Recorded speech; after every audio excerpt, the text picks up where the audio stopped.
And so, as I said last part, this is the final— wait a minute, no it's not.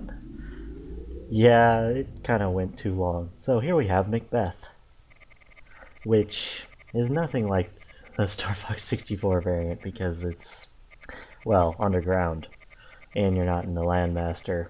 Landmaster didn't even exist yet.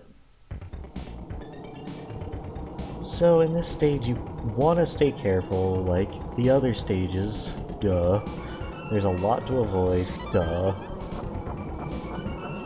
Just enemies poke out at you. There's a lot of enemy fire, there's occasional volcanic activity, and it's closed in, it's a cave. You can get cheesed by the walls here pretty badly though, so... And then it opens up, and Slippy's in trouble. Again. Yeah, those walkers, like, coming out from behind rocks, so it's a good idea to generally be on your guard when those rocks start popping up. And here we have a miniature city with turrets and all kinds of things, and drills that home in on you if you don't shoot them in time.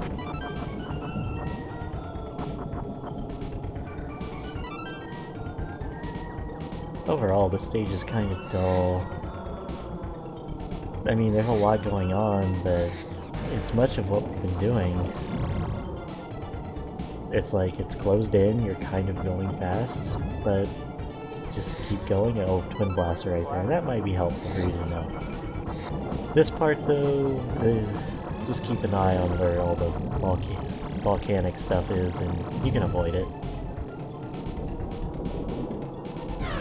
Now, those kind of home in on you, you can weave around them, but they'll typically try to hit you.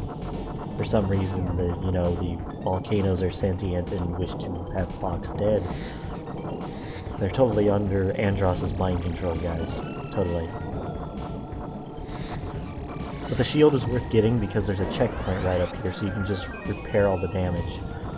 And then a ton of those drills pop up, but if you have Hyperfire, then it's quite honestly a joke. Then a lot of things start popping up on the ceiling. They were kind of doing that earlier, but now it's more prominent. This is when the stage gets a little bit more intense, because they start throwing nothing but turret after turret after turret. This is just likely where you lose your shield. You're barrel rolling like a madman. I think it's one or two shots on the ones on the ceiling, but then they fall and they die anyways. You can boost past those, kind of. Like, I don't think what I did was very, you know, safe. But it worked.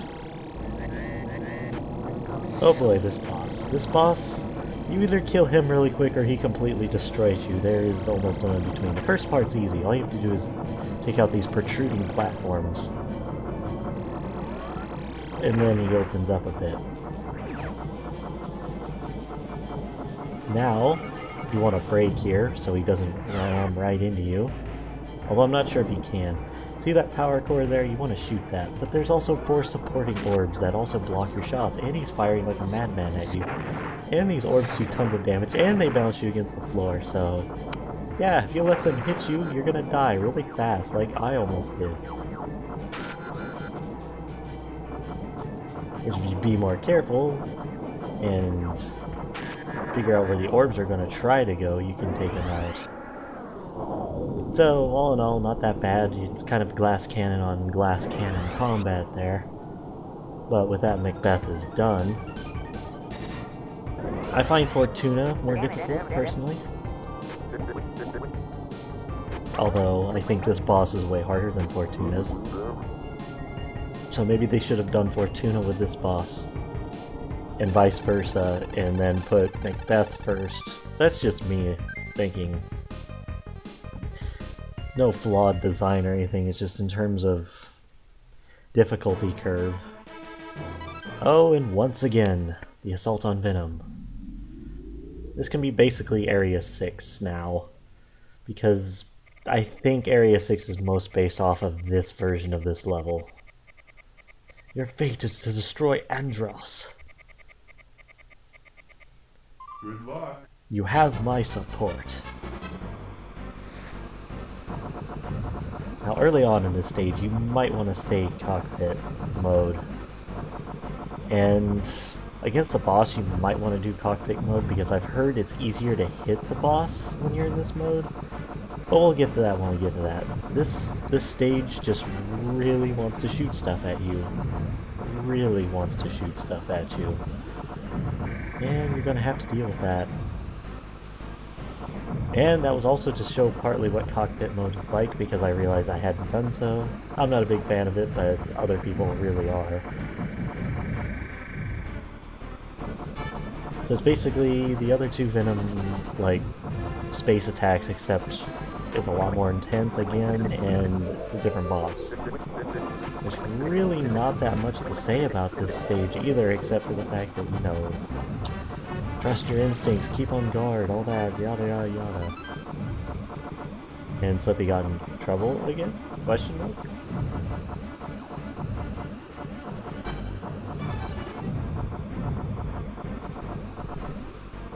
They're pretty generous with rings on this level. Oh yeah, then there's those guys.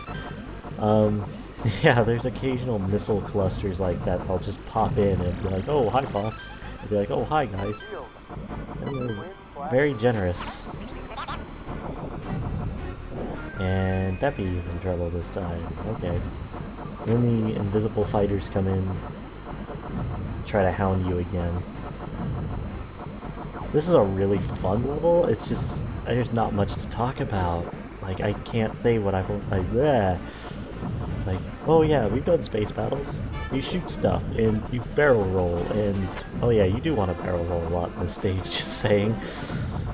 And you shoot missiles, and it's pretty standard by this point, folks.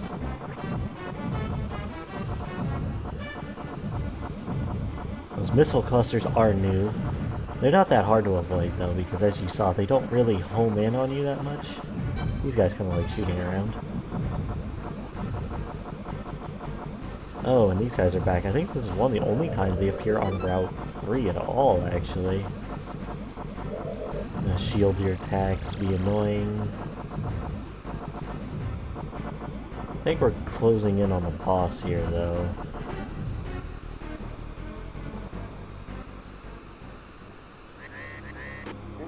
Okay, now the boss. The Great Commander. There's 3 sections that come in. You have to avoid all this while you can't do any damage right now. They're just, you know, getting ready to go all Transformer on you. The top one shoots at you, the middle part lowers mines at you.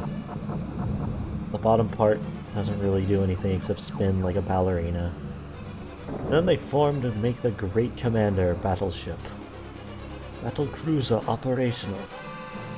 And then it has 6 hangars. Or not hangars, but turrets. You have to destroy all 6 turrets. The problem is they close and open at a moment's notice, and they're incredibly hard to hit.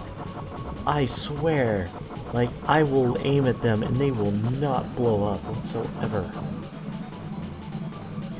If basically you two are taking jousting passes at each other, you go in and out, in and out. And then cockpit mode is apparently really helpful for seeing where your stuff is. I just rely on bombs because, you know, they pretty much instantly destroy the turrets. Also, there's a glitch. If you go into cockpit mode mid-turn, sometimes it'll freeze the entire game's process. I do have a video of that if you guys would like to see that. Feel free to tell me. I'll post up as an extra after the next part's up. And that will be along with the other extra video that I'll be doing sometime after Starfox is done. So I really want to get to my next project. Which, I'm not sure if I should tell you guys yet. I've told some people, but not all. Now this last one is really what I save a bomb for, because it's really hard to get a back row one without a bomb. And this boss is literally suffering without bombs because that precision. I'm also beginning to think this was the like concept of all range mode, like what boss they got it from. It makes sense. Alright. So, with Venom's air defense force taken down, can we take out Venom itself? I guess we'll have to find out on the next episode of Starfox Z.